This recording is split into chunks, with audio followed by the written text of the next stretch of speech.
Join me on a fascinating journey where I show you some of the techniques used in scale aeromodelling.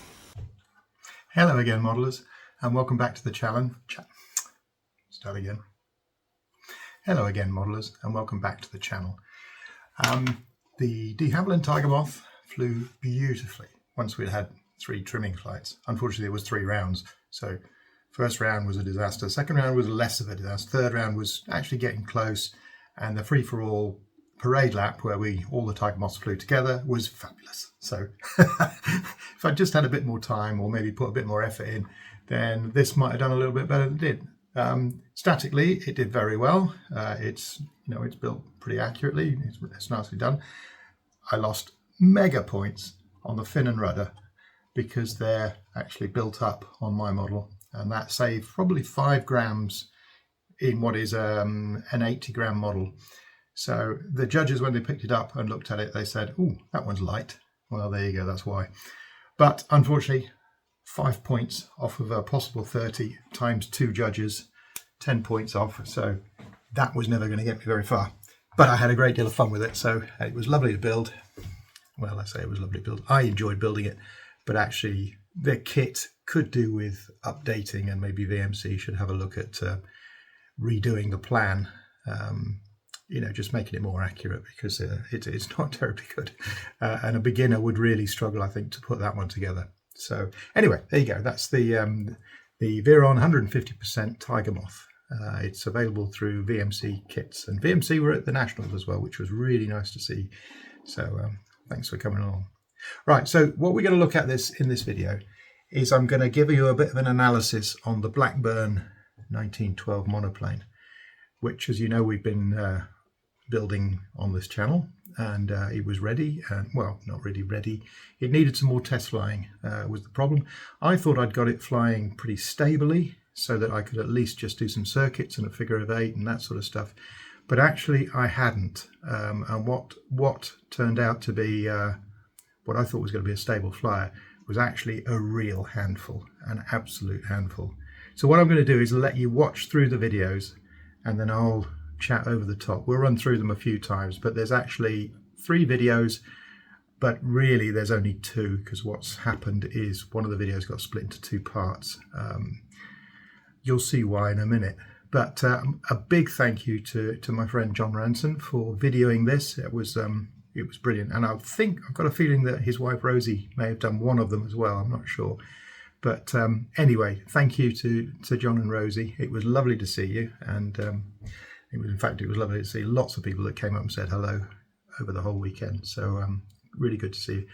So without further ado, we'll have a look at the first takeoff.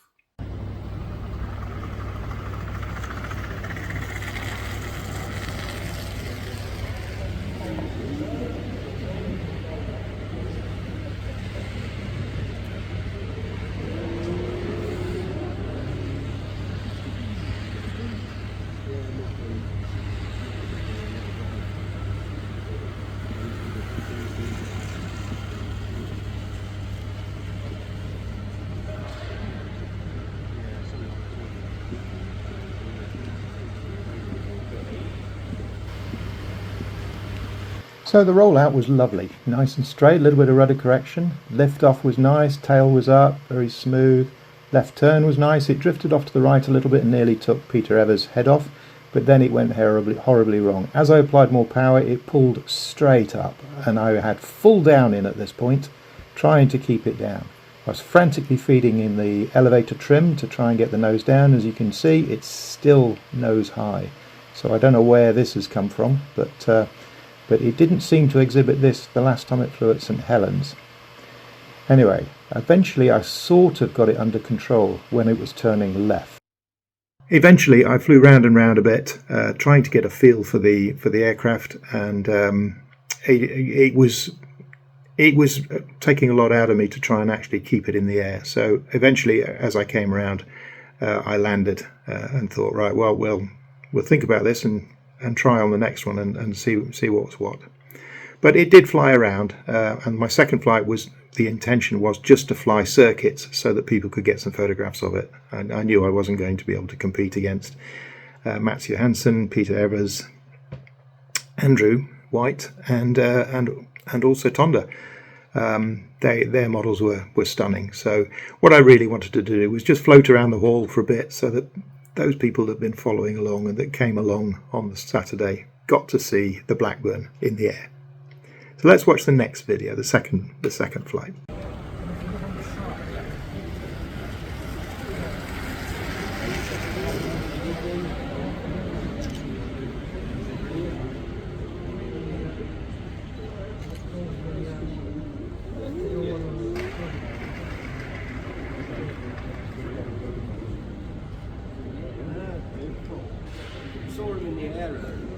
So the rollout was better, much straighter, gentle climb, that was a little bit better. Still drifted a little bit to the right, so there might be a little bit too much right thrust, I'm not sure. It's still pitching up, but I did manage to control it. Anyway, that was just a sort of a practice hop, just to make sure everything was alright. And I put it back down again, and so. That was all I tried there.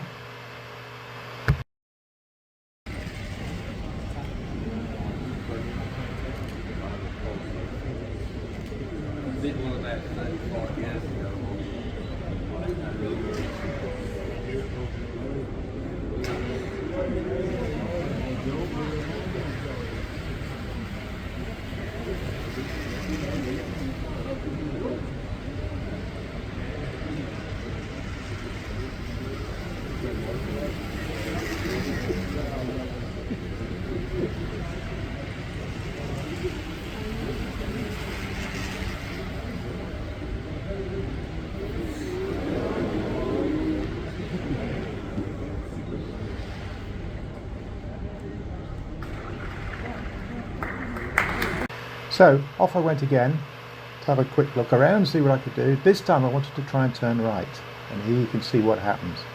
As I kick in the right rudder, the nose drops dramatically and it touches the ground. I settle it down just to calm my nerves and then go up again. I'm still persisting on turning right, and you can see how the nose is dropping dramatically when you turn right. I'm not sure what this is, but those amongst you that are more expert will no doubt tell me. I kept trying to turn right, almost taking the head of the judges off each time I went round, so I thought I'd better get back onto a left turn.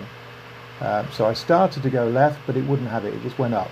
And as you can see, I nearly prop hanged and nearly lost the model. At this point I thought discretion was a better part of valour, and I rounded down around it.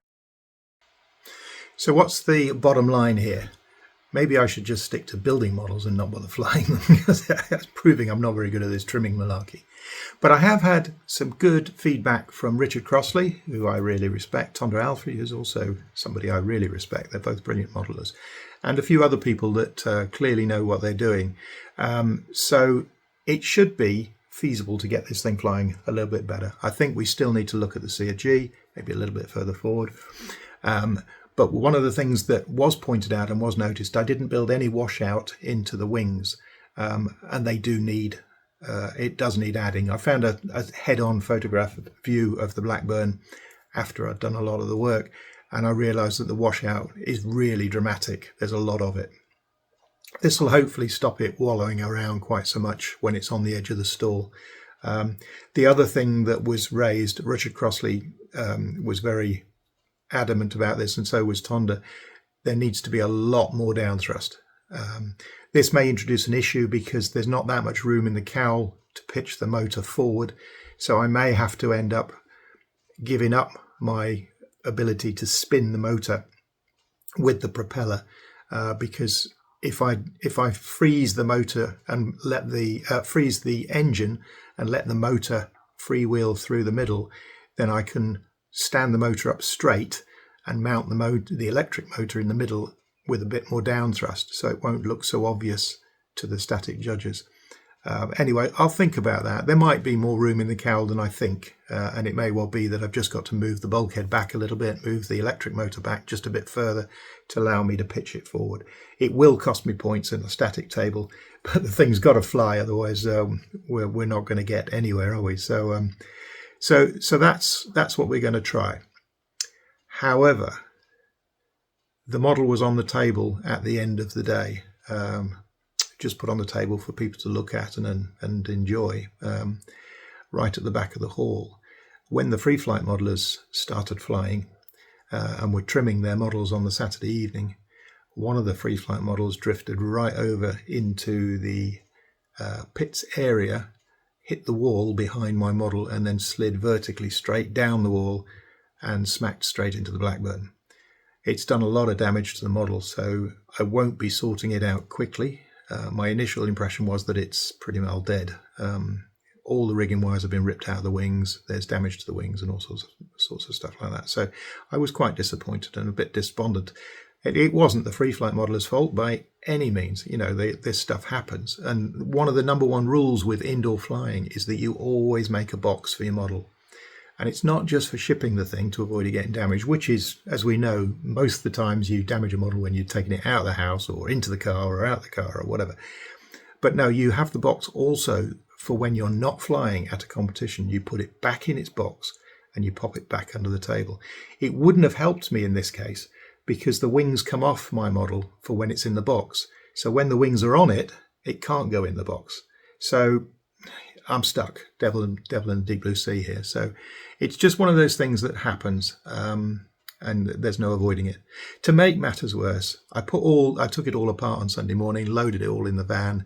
As I was driving home Sunday night, somebody pulled out on me, forced me to slam the brakes on a bit harsh, and the Blackburn wings fell off of the bench that they were on in the back of the van, fell onto the floor, and then my P-51, still in its box, the foamy for the pylon air race, fell off the shelf and then landed on the wings to finish them off.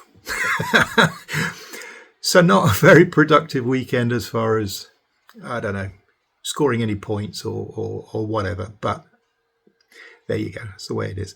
So what I'll do, I'm just going to put the Blackburn aside for a little while, and I'll think. This is how I tend to work. I'll think about what to do, and I think I'm going to build a new pair of wings.